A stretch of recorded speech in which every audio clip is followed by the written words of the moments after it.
نعرہ تکبیر، نعرہ رسالت، نعرہ رسالت، جشن شہید اعظم، نعرہ تکبیر۔ الفاتحة إلى حضرة روح النبي صلى الله تعالى عليه وسلم. إن الله وملائكته يصلون على النبي يا أيها الذين آمنوا صلوا عليه وسلموا تسليما. اللهم صل على سيدنا ومولانا محمد معدن الجود والكرم وعلى آله وأصحابه وبارك وسلم. سبحان ربك رب العزة عما يصفون وسلام على المرسلين والحمد لله رب العالمين. الحمد لله الحمد لله نحمده ونستعينه ونستغفره ونؤمن به ونتوكل عليه ونعوذ بالله من شرور أنفسنا ومن سيئات أعمالنا. من يهده الله فلا مضل له ومن يضلله فلا هادي له. ونشهد أن لا إله إلا الله وحده لا شريك له. ونشهد أن سيدنا ومولانا محمدا عبده ورسوله. أما بعد فأعوذ بالله من الشيطان الرجيم. بسم الله الرحمن الرحيم. قل لا أسألكم عليه أجرا إلا المودة في القربى. صدق الله وصدق رسوله النبي الكريم. يا أكرم الخلق ما لي من ألوذ به سواك عند حلول الحادث العممي. فإن من جودك الدنيا وذرتها ومن علومك علم اللوح والقلم. محمد سيد الكونين والثقلين والفريقين من عرب ومن عجم. هو الحبيب الذي ترجى شفاعته لكل هول من الأهوال مقتحم. غوث اعظم بمنے بے سر و ساما مدد. قبلہ دی مدد کعبہ ایماں مدد. ماں گدائیم تو سلطان دو عالم ہستی. از تو داریم تما یا شہ جیلا مدد. بگردہ بے بلا افتاد کشتی. ضعیفان شکستہ رات پشتی. بحق خواجہ عثمان ہارون مدد کن یا معین الدین چشتی. از طفیل سید سالار مسعود زمان، شیر حق شاہ شہیداں فاتح ہندوستان،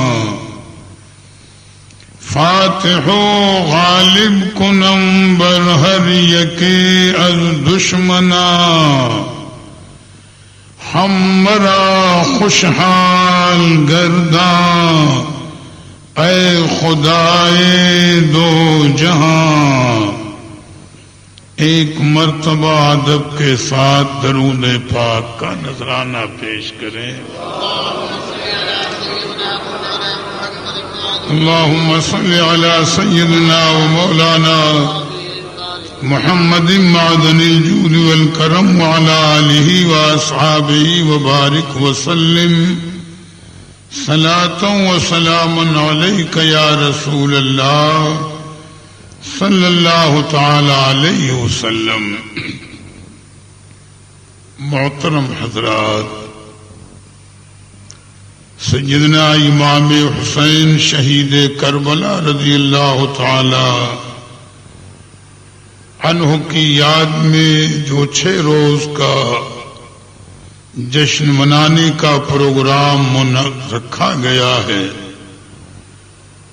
اس 6 روزہ جشن میں سے آج یہ ہمارا آپ کا پہلا پروگرام اور پہلا اجلاس ہے۔ آج تھوڑی دیر کی گفتگو میری اہل بیت کے فضائل اور خصوصی طور پر سیدنا امام حسین کے فضائل اور ان کی زندگی پاک سے متعلق ہوگی۔ اس کے بعد میری کوشش ہوگی کہ آنے والی تقریروں میں شہادت کے تفصیلی واقعات کو کسی حد تک میں آپ کے سامنے بیان کر سکوں۔ البتہ یہ ہے کہ آج معمول کے مطابق ہمارے اجلاس میں کچھ تاخیر ضرور ہوئی، چونکہ پہلا اجلاس ہے۔ انشاءاللہ تعالی کل سے ہماری کوشش یہ بہرحال ہوگی کہ ہم 10 سوا 10 کے اندر اپنی تقریر شروع کر دیں، تاکہ ہم اپنے معمول کے مطابق اپنے جلسے کو روزانہ مکمل کر سکیں۔ جلسوں میں تاخیر یہ کوئی فائدے مند نہیں ہے، نہ میرا اپنا مزاج ہے۔ تو آج تھوڑی دیر ذہن کو حاضر رکھ کر اہل بیت کے فضائل اور خصوصی طور پر سیدنا امام حسین کی زندگی پاک سے متعلق چند باتیں آپ ذہن میں رکھیں۔ جہاں تک اہل بیت نبی کا تعلق ہے تو جو میں نے آیت کریمہ تلاوت کی ہے،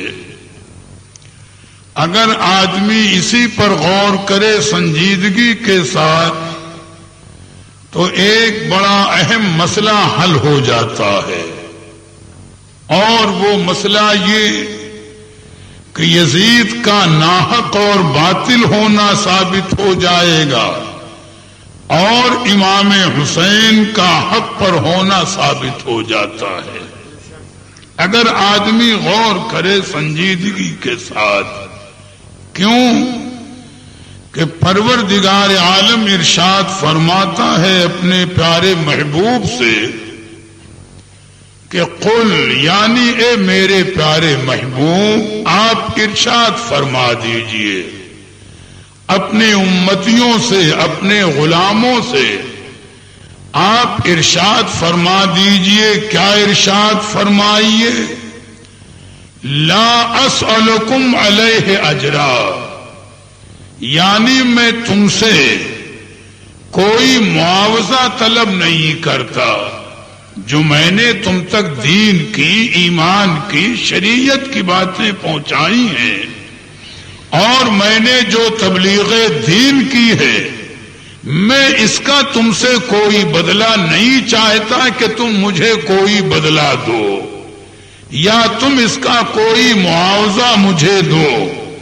ہاں اگر تم سے کوئی مطالبہ ہے تو مطالبہ یہ ہے کہ الا المودۃ فی القربى، یعنی اے میرے امتیوں، تبلیغ دین کے بدلے ہم تم سے کوئی معاوضہ نہیں چاہتے، بلکہ اے محبوب فرما دو کہ اے میرے امتیوں، تم سے اگر مطالبہ ہے تو یہ ہے کہ میرے اہل بیت سے محبت کرنا، میرے اہل بیت کو چاہنا اور اہل بیت سے محبت کا رشتہ جوڑنا، یہی مطالبہ ہے تم سے. تو بھئی اہل بیت نبی کون ہیں؟ میں علمی بحث میں نہیں جانا چاہتا، اپنے اور آپ کے مزاج کے مطابق عرض کروں کہ بھئی اہل بیت نبی میں حضور کی ازواج مطہرات ہیں جو امہات المومنین کہلاتی ہیں. اہل بیت نبی میں حضرت علی مرتضیٰ ہیں. اہل بیت نبی میں سیدہ فاطمہ زہرا ہیں. اہل بیت نبی میں حضرت امام حسن مجتبی ہیں. امام حسین شہید کربلا ہیں. یہی تو اہل بیت نبی ہیں. اور انہی اہل بیت سے رب تعالیٰ فرماتا ہے کہ محبوب اپنی امت سے محبت کرنے کا مطالبہ کیجئے کہ اے میرے امتیوں، میرے اہل بیت سے محبت کرنا، میرے اہل بیت کو چاہنا. تو نبی نے خود نہیں فرمایا، حکم باری پر اللہ کے حبیب نے فرمایا. تو گویا اہل بیت سے محبت کرنا یہ اللہ کے حبیب سے بھی محبت کرنا ہے، خدا سے بھی محبت کرنا ہے. اہل بیت سے محبت کرنا گویا نبی کو راضی کرنا ہے اور خدا کو راضی کرنا ہے. اب نتیجہ نکال لیجئے کہ جس نے اہل بیت کو چاہا گویا اس نے خدا اور رسول کو چاہا.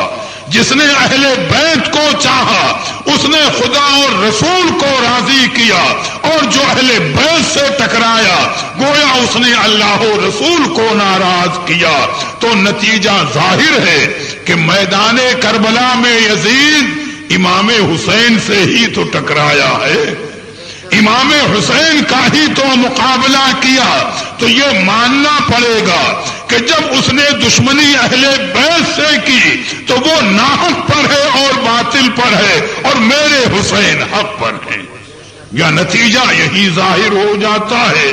زیادہ علمی بحث کا معاملہ ہی نہیں ہے کہ اہل بیت کا چاہنے والا، اہل بیت کی پیروی کرنے والا راہ حق پر ہے اور ان سے ٹکرانے والا گمراہی کے راستے پر ہے.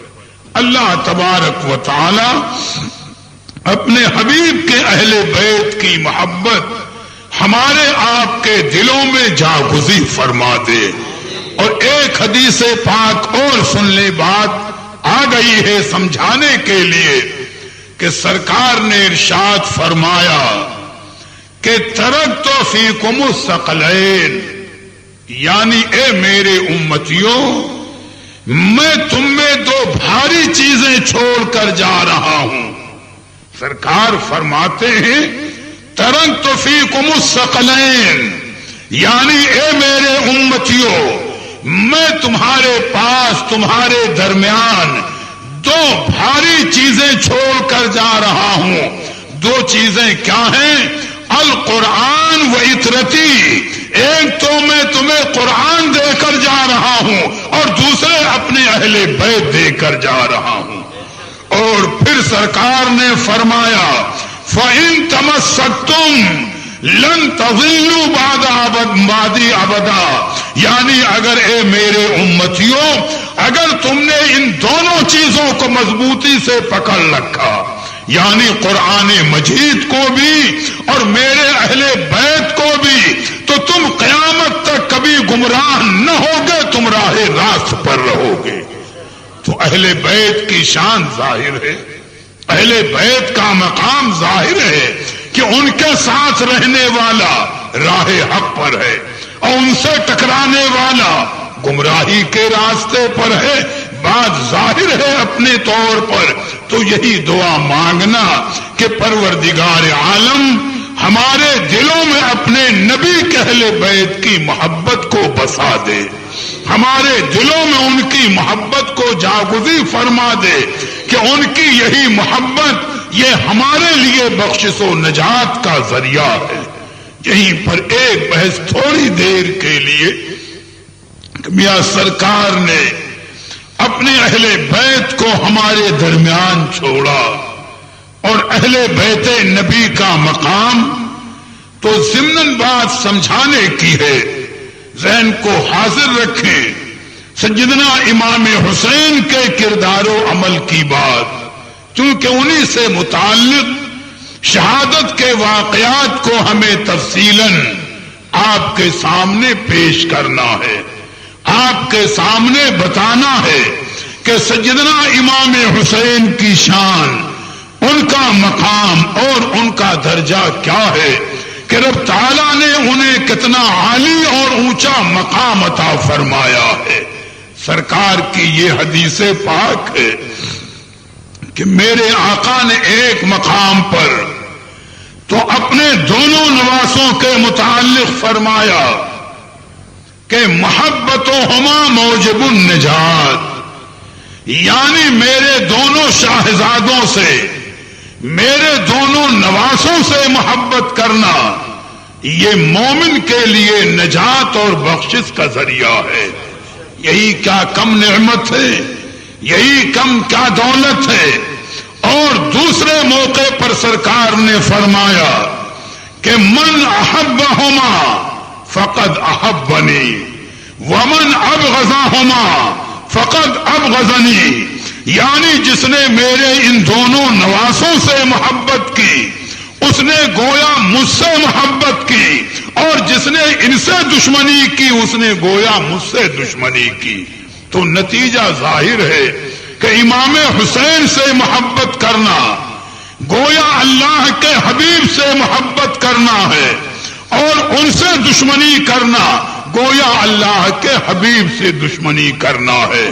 ترتیب وار ذہن کو حاضر رکھیں اور گفتگو کو آپ سنتے ہوئے چلے چلیں کہ اہل بیت نبی کا مقام ان دونوں شاہزادوں کے فضائل میں بعض علماء نے ایک روایت سیدنا امام حسن مجتبی کے متعلق نقل فرمائی ہے کہ اللہ کے پیارے حبیب نے اپنے بڑے نواسے امام حسن مجتبی کے متعلق فرمایا کہ میرے شاہزادے حسن کی شان وہ ہے کہ جس مومن کا بدن میرے حسن کے بدن سے چھو جائے اس پر جہنم کی آگ حرام ہے۔ آپ سوچو، امام حسن مجتبی اہل بیت نبی ہی میں سے تو ہیں، سرکار کے بڑے نواسے ہیں، سرکار نے وہی خاص فضیلت بیان فرمائی کہ جس مومن کا بدن میرے شاہزادے حسن کے بدن سے چھو جائے گا اس مومن پر جہنم کی آگ حرام ہے۔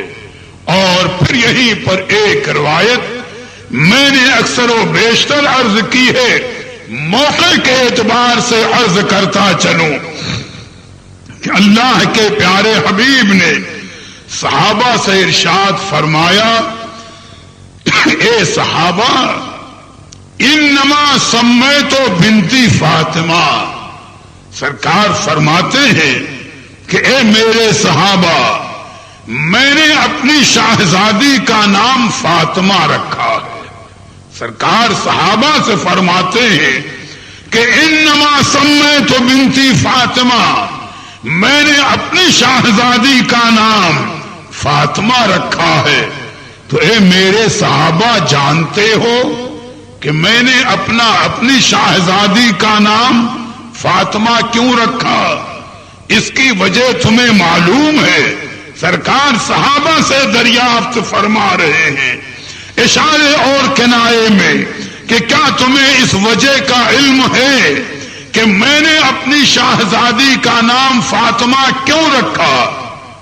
تو صحابہ نے زبان حال سے عرض کیا، یا رسول اللہ صلی اللہ تعالی علیہ وسلم آپ بہتر جاننے والے ہیں، آپ اللہ کے پیارے نبی ہیں، پیارے رسول ہیں، آپ بہتر جاننے والے ہیں کہ شاہزادی کا نام آپ نے فاطمہ رکھا ہے تو اس میں کیا راز ہے، کیا حکمت ہے، کیا معاملہ ہے؟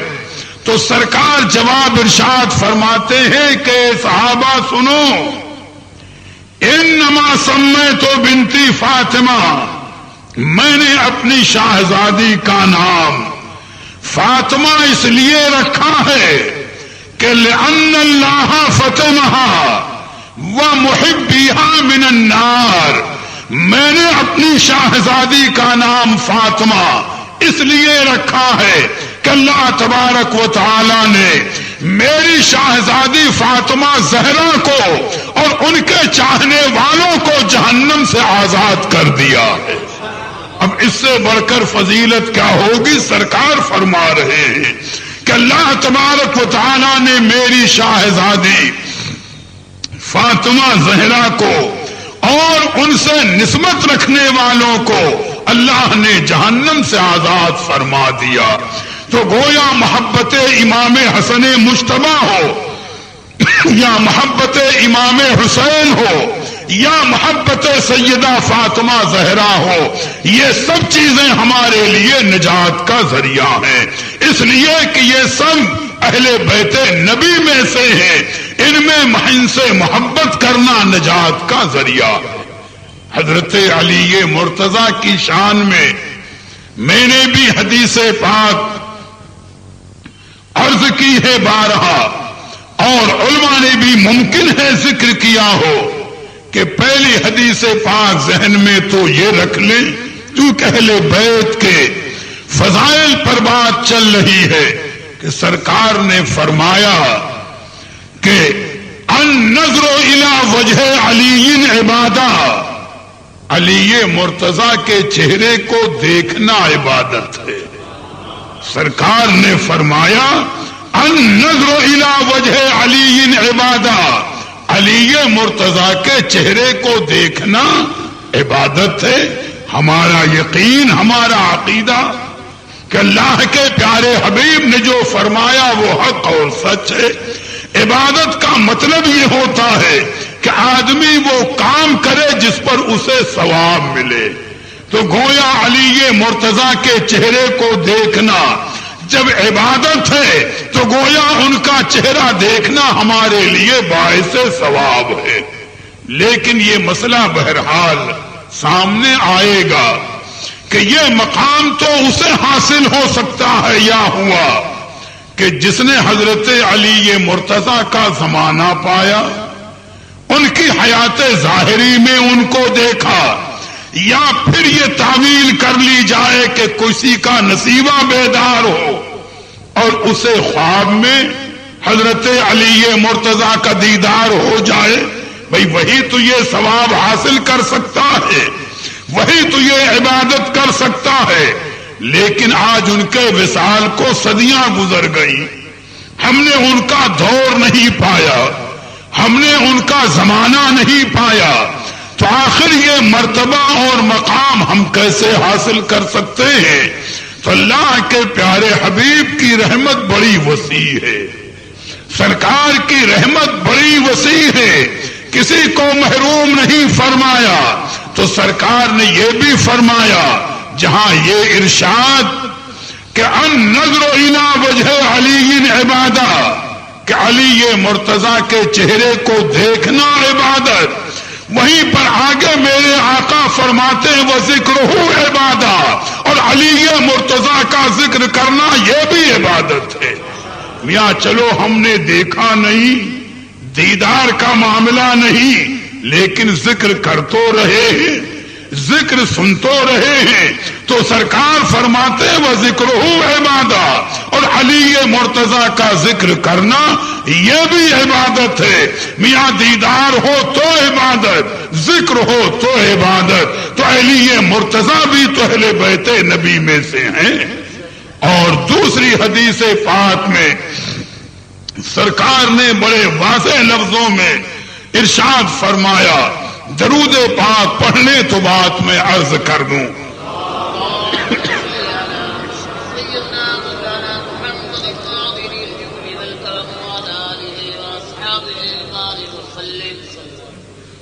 دوسری حدیث پاک میں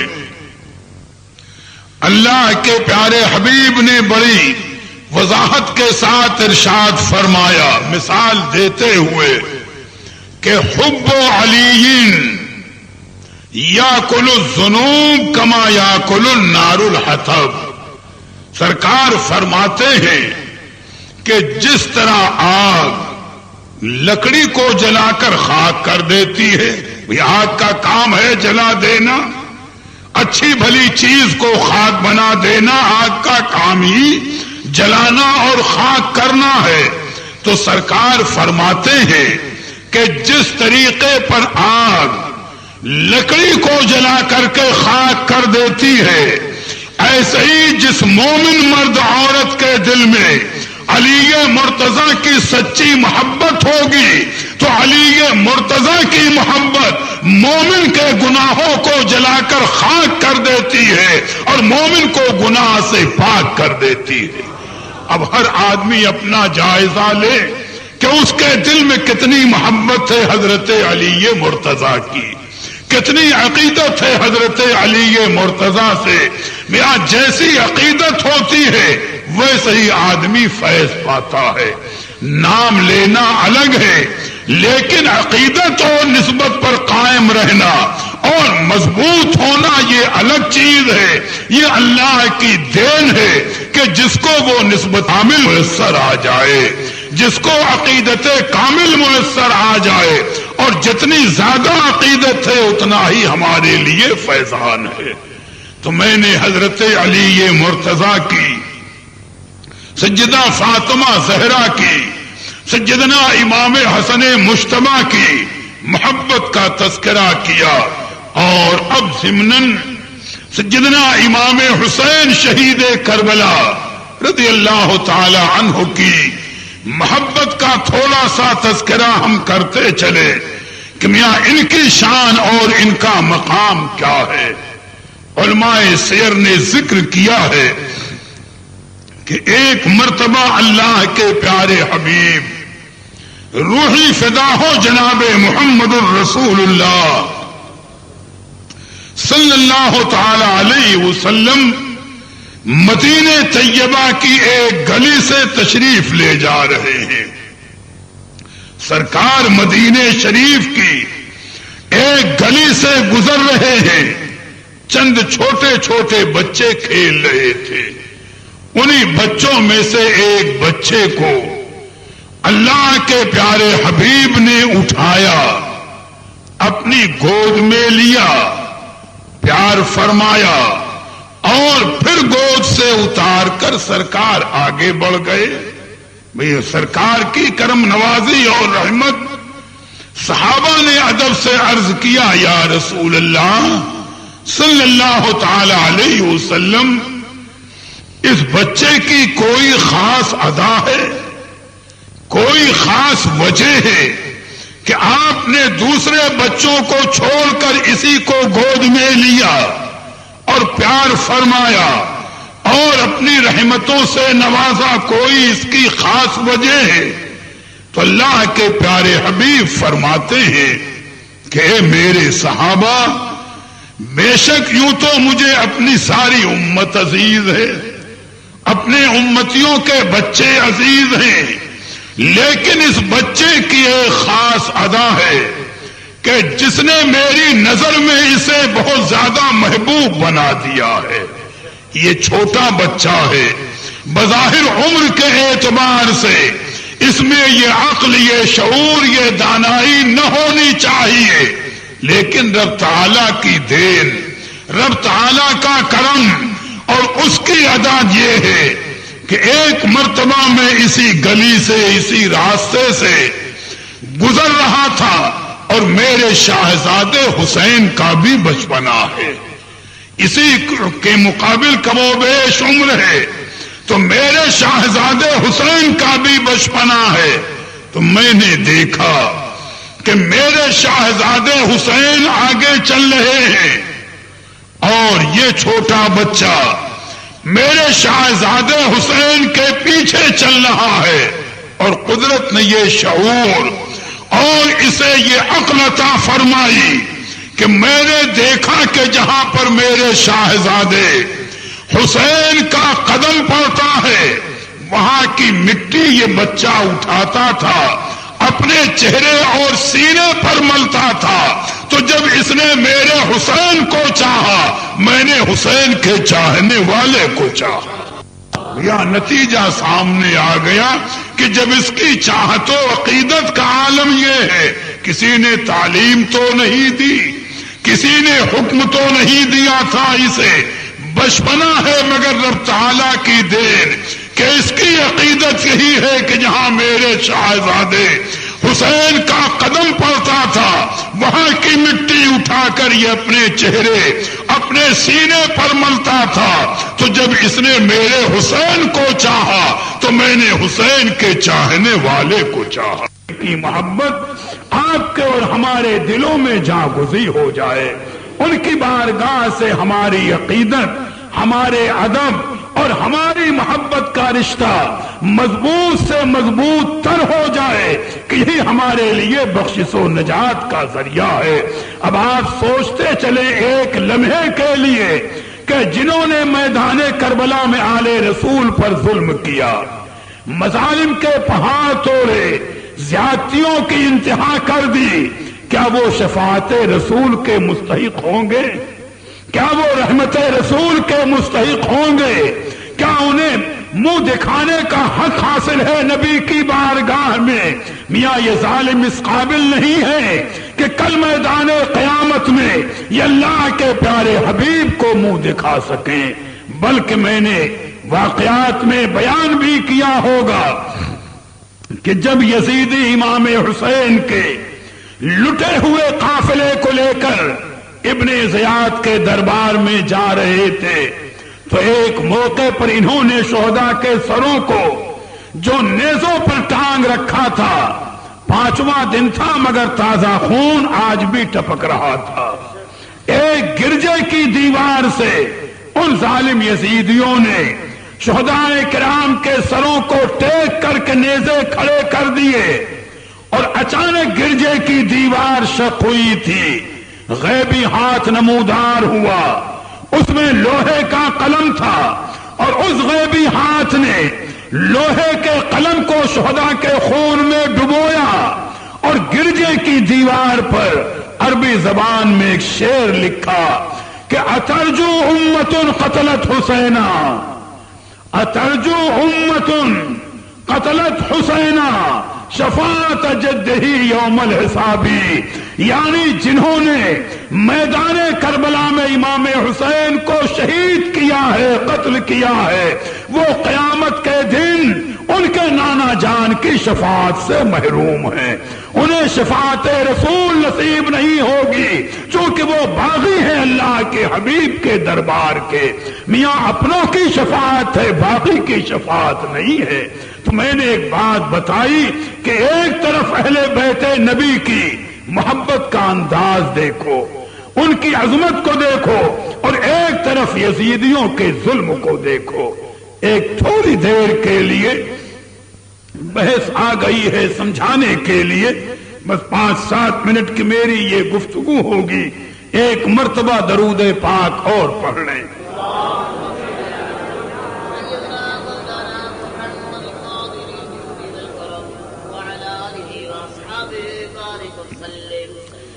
اللہ کے پیارے حبیب کے مزاج پاک کی کیفیت کو دیکھیں جو ایک بات سمجھانے کی ہے۔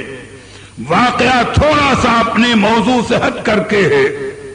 اس واقعے کو حضرت علامہ عبد الرحمن صفوری شافعی رحمت اللہ تعالی علیہ نے نزہت المجالس شریف میں نقل کیا ہے۔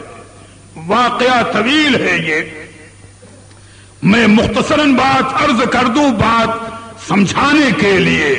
غالباً یہ سمرقند یا اسی علاقے کا واقعہ ہے کہ ایک غریب سید زادی وہاں پر جامع مسجد کے دروازے پر اپنا وطن چھوڑ کر لوگوں کے ظلم تانے سے آپ نے اپنا وطن چھوڑا اور اس اجنبی شہر میں آ کر جامع مسجد کے دروازے پر مقیم تھی کہ اللہ تعالی غیب سے کوئی انتظام فرما دے.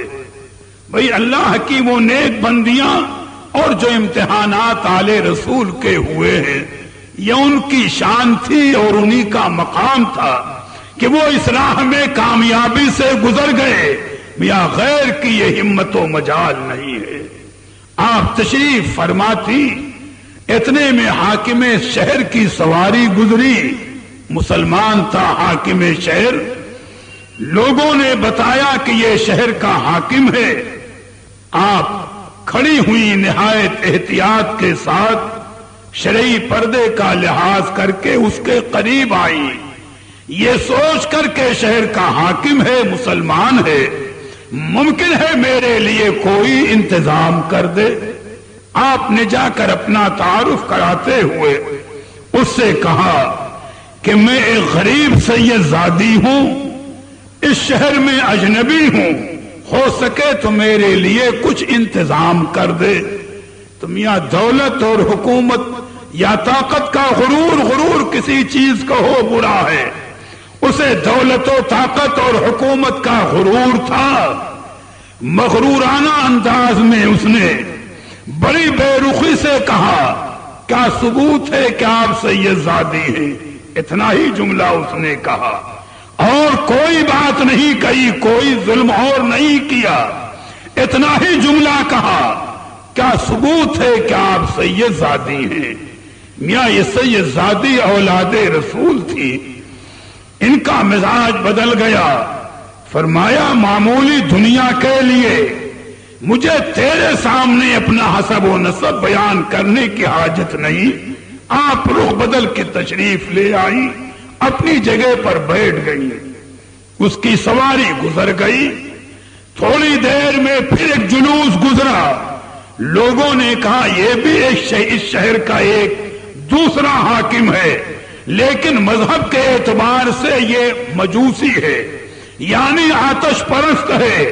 میاں دیکھو کتنے اپنے کہلانے والے دھتکار دیے جاتے ہیں اور کتنے غیر ہیں بلا کر کے نواز دیے جاتے ہیں. نصیبہ ہوتا ہے مقدر ہوتا ہے بہت ہی احتیاط کی منزل.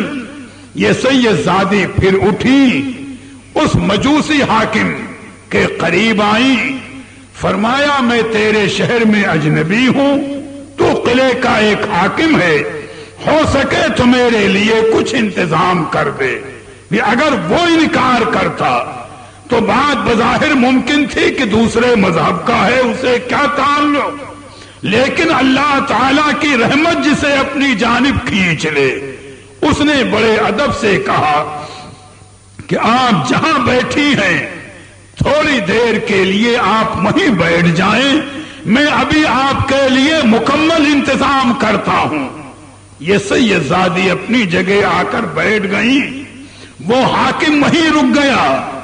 اپنے ملازمین کو بھیجا اپنے گھر اور کہا کہ جا کر میرے گھر کی عورتوں سے کہنا کہ جتنا عمدہ ان کے پاس لباس ہے وہ لباس پہن کر جو زیورات ان کے پاس ہیں وہ زیورات پہن کر جیسے کسی بڑی اہم دعوت میں انہیں جانا ہو یہاں آ جائیں کہ ایک سید زادی کو استقبال کر کے اپنے گھر لے جانا.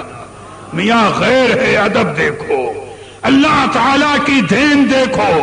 خادم نے جا کر کہا اس کے گھر کی عورتیں ویسے ہی عمدہ لباس پہن کر زیورات پہن کر ادب سے آئیں اور ان سید زادی کو اپنے ساتھ بڑے ادب و احترام سے لے جا کر ایک اپنا دوسرا پورا مکان خالی کر کے ان کے سپرد کر دیا. کہا اب یہ آپ کی ملکیت ہے اور ہم سے جو ممکن ہوگا آپ کی ہم برابر خدمت انجام دیں گے. دیکھو بات ہونی تھی ہو گئی. اب ذہن کو یہاں پر لے آنا کہ رات کو یہ جو بھی شخص مجوسی تھا یہ بھی سویا اور وہ مسلمان حاکم بھی سویا. مسلمان حاکم نے خواب دیکھا کہ میدان قیامت قائم ہے. دیکھو ذہن یہاں لانا، جو بات میں سمجھانا چاہ رہا ہوں. خواب میں دیکھا کہ قیامت کا دن ہے اور اللہ کے پیارے حبیب ایک تخت پر جلوہ فرما ہے. امتیوں کی، گنہگاروں کی قطاریں لگی ہوئی ہیں. امتی آ رہے ہیں. سرکار ان کی فریاد کو سن کر ان کی شفاعت فرما رہے ہیں.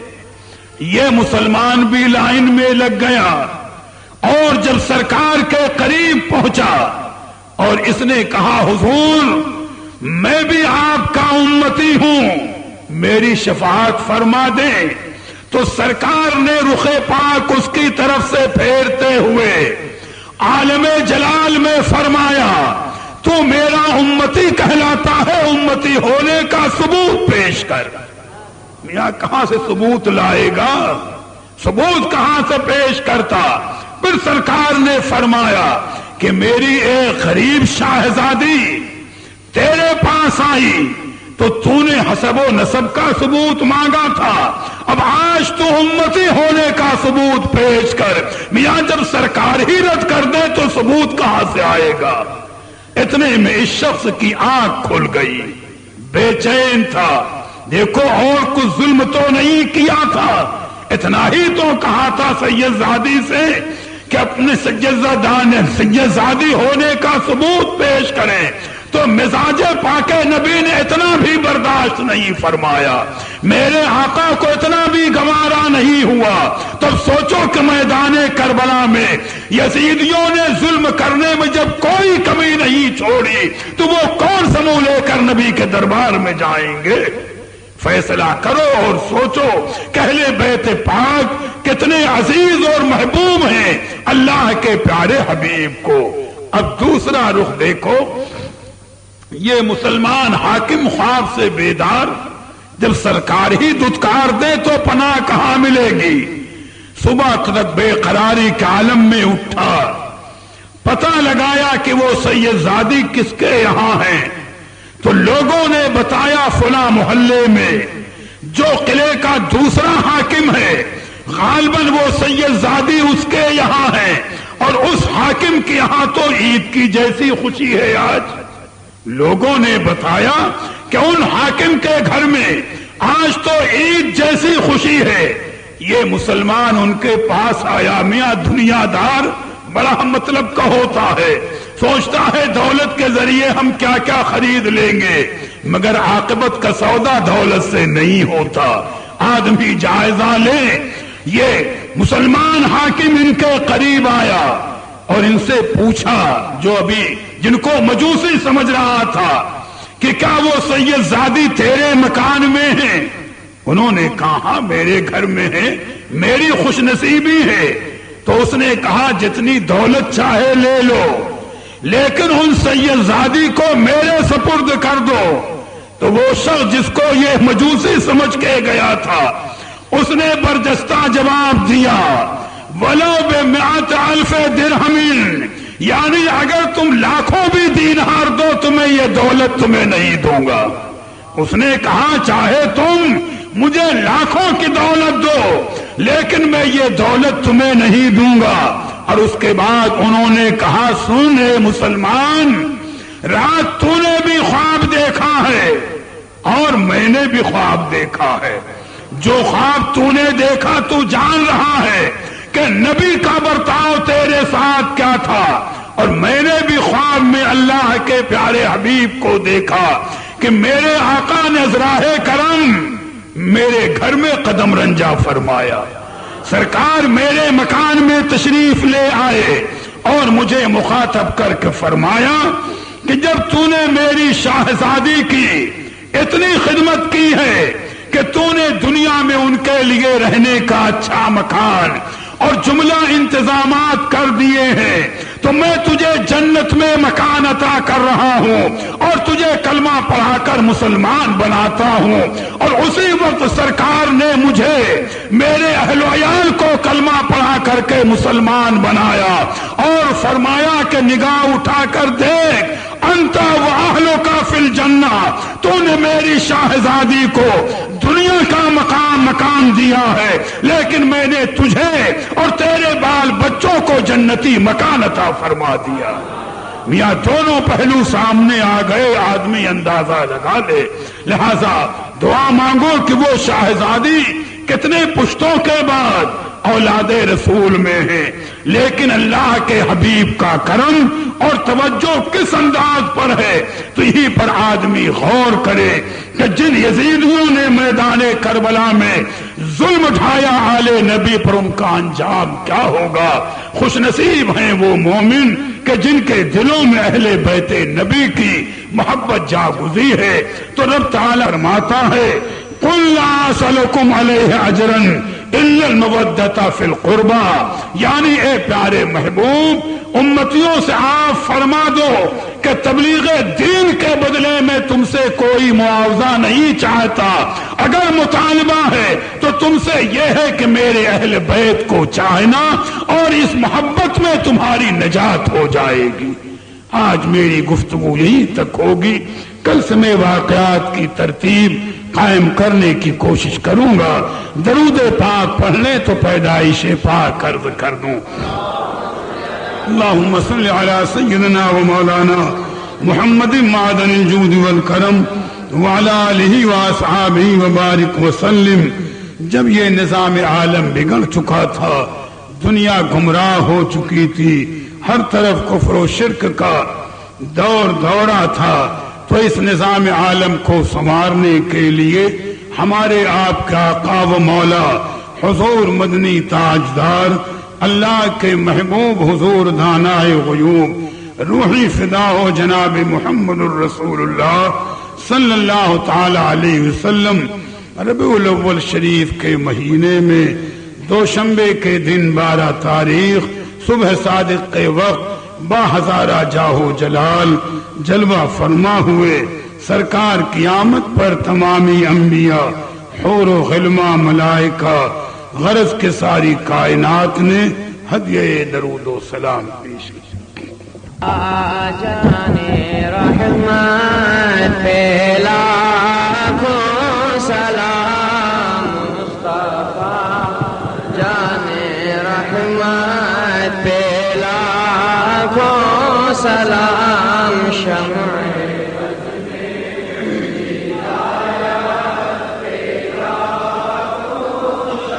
پڑ گئی جس پہ محشر میں بخشا گیا، دیکھا جی سمت ابر کرم چھا گیا،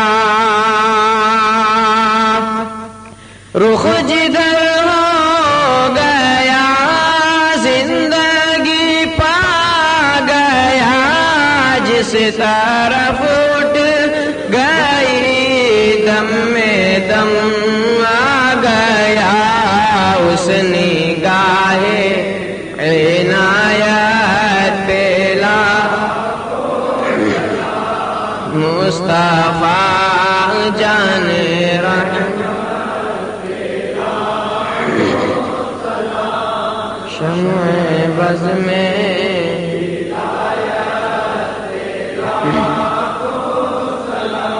ابر جود و عطا کس پہ برسا نہیں،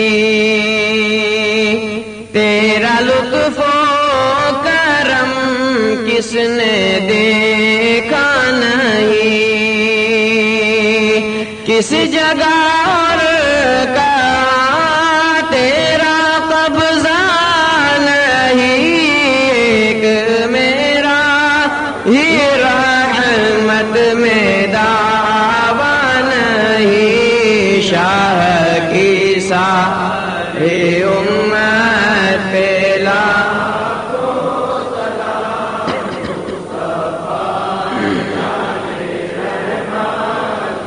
لاکھوں سلام، شمع بز میں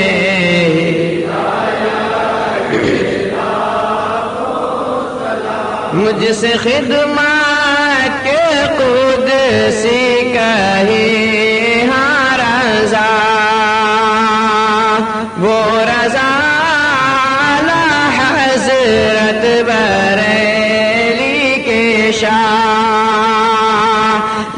کی ہر ہر ادا سنت مصطفیٰ ڈال دی قلب میں عظمت مصطفیٰ سیدی اعلی حضرت پہ لاکھوں مصطفیٰ جان رحمت شمع بز میں ہدایت یا نبی سلام علیکہ یا رسول سلام علیکہ یا حبیب سلام علیکہ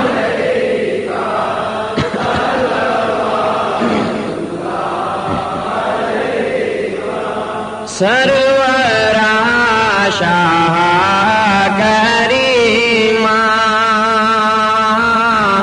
دستگیرہ دل نوازا ہم کو بھی مل جائے صدقہ رب هب لی امتی کا یا نبی سلام علیکہ یا رسول سلام علیکہ یا حبیب سلام علیکہ صلوات اللہ علیکہ الصلاة والسلام عليك يا نبي الله الصلاة والسلام عليك يا رسول الله الصلاة والسلام عليك يا حبيب الله صلاة وسلام عليك يا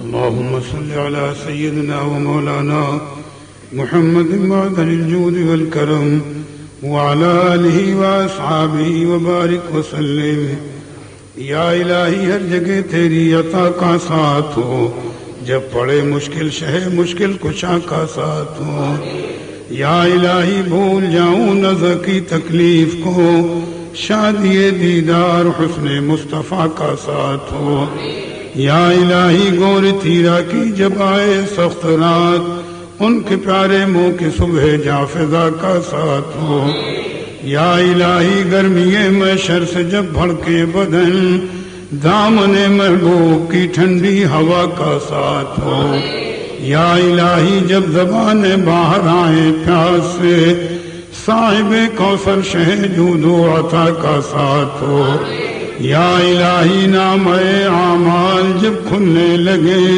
اے پوش خلق ستار خطا کا ساتھ ہو یا الہی جب بہیں آنکھیں حساب جرم میں ان تبسم ریز ہونٹوں کی دعا کا ساتھ ہو یا الہی جب حساب خندے بے جار لائے چشم گریان شفیع مرتجا کا ساتھ ہو یا الہی رنگ لائیں جب میری بے باکیاں ان کی نیچی نیچی نظروں کی حیا کا ساتھ ہو یا الہی جب چلوں تاریک راہ پل صراط آفتاب ہاشمی نور الہدیٰ کا ساتھ ہو یا الہی جب سرے شمشیر پر چلنا پڑے رب سلم کہنے والے غمزدہ کا ساتھ ہو یا الہی جو دعائیں نیک ہم تجھ سے کرے قدسیوں کے لفظ عامی ربنا کا ساتھ ہو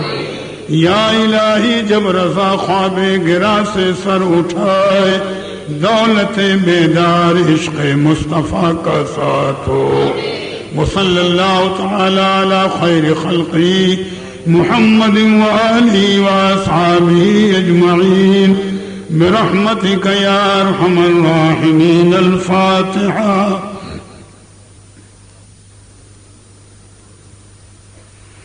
ان اللہ وملائکتہ يصلون على النبي يا أيها الذين آمنوا صلوا عليه وسلموا تسليما اللهم صل على سيدنا ومولانا محمد معدن الجود والكرم وعلى آله وأصحابه وبارك وسلم سبحان ربك رب العزة عما يصفون وسلام على المرسلين والحمد لله رب العالمين.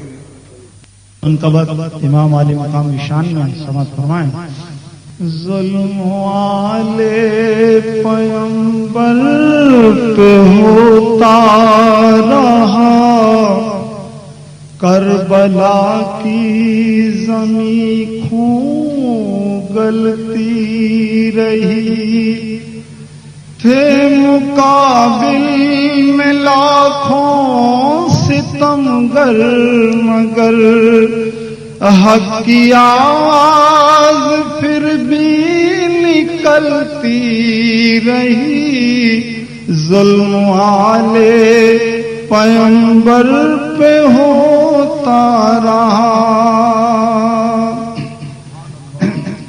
ہاتھ اٹھا کر مدینے کی جانب حسین اپنے نانا سے کرتے تھے رو رو کے بین. راہ حق میں لٹایا ہے میں نے چمن اب نہیں تاب دل کو گیا دل کا چین.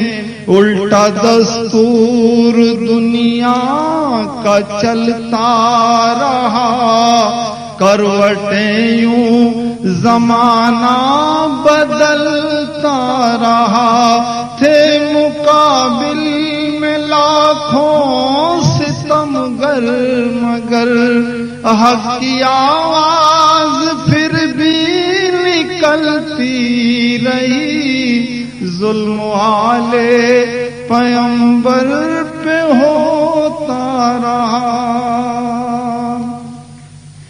سن تھا 18واں اکتوبر نوجوان اسب پر تھے رواں کیا کروں میں بیان جن سے ڈرنے لگا تھا ہر ایک پہلوان کانپ اٹھا شام کی فوج کا ہر جوان سینکڑوں زخم کھا کر بھی ہنستا رہا سر کٹا دھوپ میں جسم جلتا رہا تھے مقابل میں لاکھوں ستمگر مگر حق کی آواز پھر بھی نکلتی رہی ظلم والے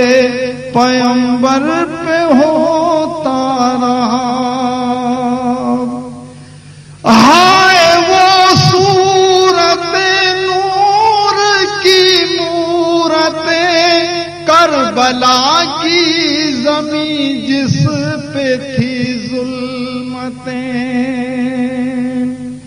چرخ تھرا گیا کانپ اٹھی زمین تھی لینوں سے اس دن خفا رحمتیں خون فلک سے زمین پر برستا رہا پیاس سے بچہ بچہ صبر کرتا رہا تھے مقابل میں لاکھوں ستمگر مگر حق کی آواز پھر بھی نکلتی رہی ظلم والے پیغمبر پہ ہوتا رہا.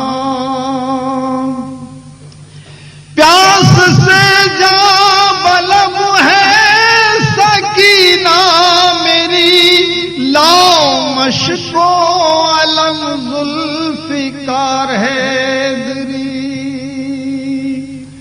نہر سے بھر کے پلٹے تھے پانی ابھی اس قدر تیر نیزوں کی بارش ہوئی مشق چھلنی ہوئی حلق کٹتا رہا لاش پامال کی دور چلتا رہا تھے مقابل میں لاکھوں ستمگر مگر حق کی آواز پھر بھی نکلتی رہی ظلم والے پیغمبر پہ ہو